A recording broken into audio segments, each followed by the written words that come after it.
Mec, je suis désolé pour le bruit de raisonnement, mais c'est bien un truc que j'ai remarqué en rétention, c'est que tu développes énormément ton intuition. Tu as tendance à te faire beaucoup plus confiance et à savoir intuitivement ce qui est bon pour toi. Et c'est comme si, parce que tu te faisais confiance, que tu t'écoutais vraiment toi-même, en fait, les choses que tu dois manifester se manifestent en fait naturellement. Par exemple, en ce moment, j'ai des bien meilleurs résultats entrepreneuriaux qu'avant.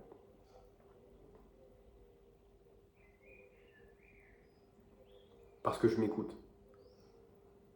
Parce que je travaille avec qui j'ai envie de travailler. Parce que je fais mon acquisition de la manière dont j'ai envie de la faire et pas comme on me l'enseigne. Et bizarrement, les choses fonctionnent mieux.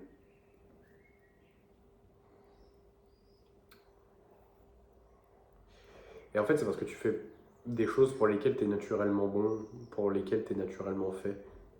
Quand tu aimes quelque chose, quand tu prends plaisir à faire quelque chose, pourquoi chercher plus loin? T'as pas besoin de chercher le truc optimal. Cherche ce qui te fait kiffer, genre fais-toi confiance, demande-toi qu'est-ce que t'aimes.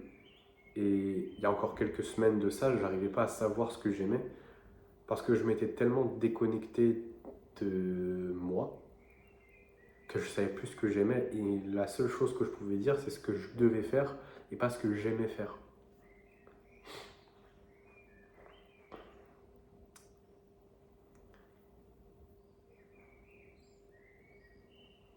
Et quand tu fais des choses que t'aimes, tu t'étais bon dans ce que tu fais naturellement. Et ce qui fait que tu réussis dans un domaine, c'est que tu es bon dans ce domaine. Si tu réussis dans l'entrepreneuriat, c'est que tu es bon dans ce que tu vends, tu es bon dans...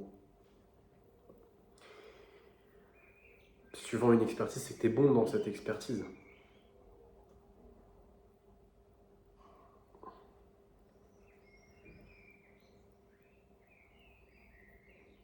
Regarde par exemple, les personnes qui... En fait, ce qui fait que tu vas réussir par exemple dans l'entrepreneuriat, c'est que tu vas être capable de faire les mêmes actions à répétition. Désolé si tu entends du bruit, j'ai mes potes qui font à manger. Ce qui fait que tu réussis dans l'entrepreneuriat, même de manière générale dans tout, hein, c'est que tu répètes les mêmes actions. Mais en fait, peu importe les actions, tu finiras par être bon dans quelque chose et en vivre. Et même plus qu'en vivre, tu peux devenir riche en faisant tout le temps les mêmes choses parce que tu deviens bon dans ce que tu fais. Que ce soit la musique, le business, le sport, l'art, le dessin, peu importe. Mais le prérequis, c'est que tu fasses les choses avec constance et que tu sois patient. Et que tu progresses dans ce que tu fais. Et le meilleur moyen d'être constant, patient, de progresser dans ce que tu fais, c'est d'aimer ce que tu fais. Et si tu utilises de la discipline, c'est que tu n'es pas sur le bon chemin. Si tu dois utiliser de la discipline pour faire la chose principale, c'est que tu n'es pas sur le bon chemin. Je dis pas les trucs administratifs, les petits détails, enfin tu as des trucs forcément tu n'as pas envie de les faire mais qui sont nécessaires. Mais je te parle vraiment de l'activité en elle-même, genre. Je te donne un exemple. Enregistrer les vidéos. Tu vois, beaucoup de gens ne sont pas faits pour la création de contenu. Et donc l'activité en elle-même, ils ne vont pas l'aimer. Ils ne vont pas trouver un plaisir dedans. Et donc en fait, ils vont avoir beaucoup de mal à tenir.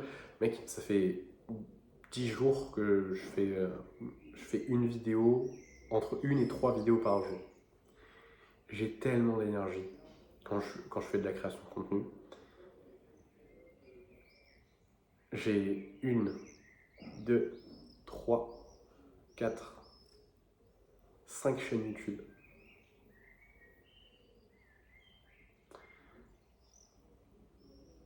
Il y en a 2 d'entre elles sur lesquelles actuellement je poste quasiment une vidéo par jour. Et le reste, je poste une vidéo par semaine de temps en temps, quoi. Peut-être parfois plus même. Mais juste j'aime ça en fait. J'aime parler devant une caméra et savoir que les gens vont écouter mon message. Je me sens utile. Et du coup, ça me demande pas d'effort. Très peu. Et c'est plaisant. Et pour d'autres personnes, ça sera pas le cas, tu vois.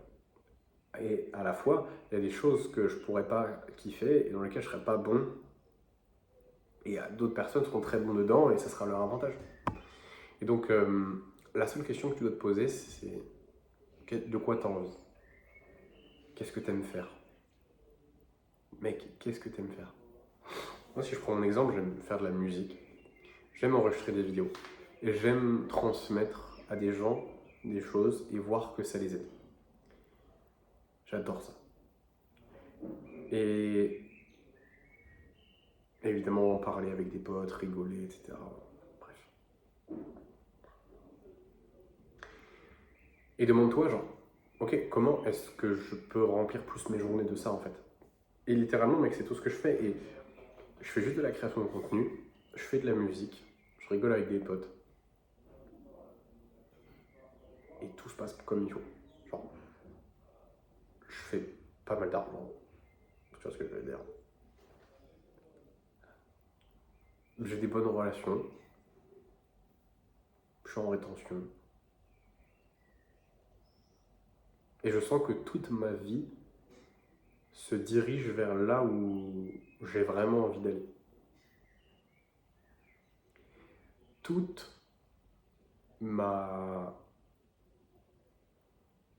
vie, c'est comme si elle était dirigée inconsciemment vers ce qui était vraiment le meilleur pour moi et vers ce que j'aime vraiment.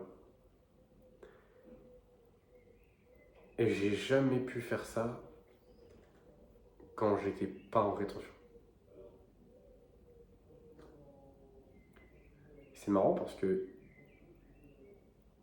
du coup là je suis jour 49 de rétention, mais ça fait plus ou moins 15-20 jours que ma vie s'aligne vers ce que j'aime vraiment, comme je te l'expliquais. Mais avant, tu vois, genre au début de rétention, genre vers entre le jour 1 et le jour 25 à peu près,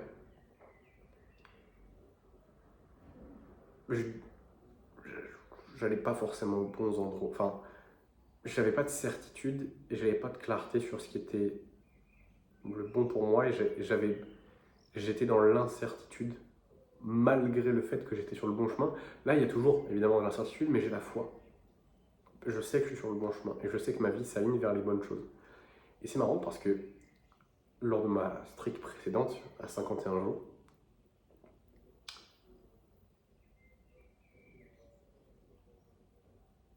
il m'est arrivé la même chose vers grosso modo à peu près 30 jours. Ça a commencé à partir de jour 30.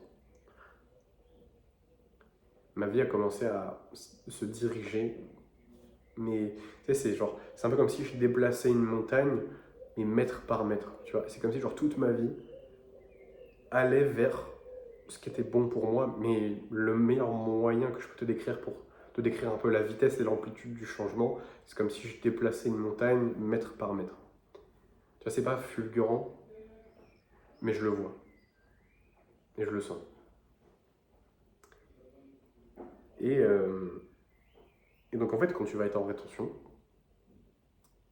bah, tu vas manifester hyper vite en fait ce qui est bon pour toi. Enfin, hyper vite. À l'échelle d'une vie, c'est très rapide. Tu vois. Par exemple, les changements qui se passent dans ma vie sur les 3 derniers mois de rétention que j'ai fait, ils sont bien plus grands que sur les 2 dernières années. C'est un peu comme si, genre, sur les 2 dernières années, bah, tu vois, j'allais dans une certaine direction, j'oscillais, je cherchais, mais là, j'ai pris un virage assez rapide, mais tu vois, sur 3 mois, donc ça fait comme ça. Et je suis en train de prendre un virage, mais pour le mieux, tu vois, et je le sens. Genre, je fais plus d'argent, je taffe avec des personnes que j'apprécie, je passe plus de temps avec des gens que j'apprécie, j'ai plus d'énergie au quotidien, mon business me donne de l'énergie, les gens que je fréquente me donnent de l'énergie, ne m'en prennent pas, j'ai pas de drama, j'ai les couilles pleines. J'ai juste les couilles pleines, frérot. J'ai les couilles pleines. Et j'avance. Je suis en mode débile Maxime, genre. Si un truc me fait pas kiffer, c'est pas pour moi. Débile total. Vraiment débile Maxime. Mais mec, enfin je sais pas, genre, j'ai les couilles pleines, je m'en branle, genre. Je m'en branle. Je vais manifester ce qui est bon pour moi. Point. Et bref, c'est pour ça que je fais de la rétention. Ça me fait trop kiffer. Bref. Abonne-toi à la chaîne.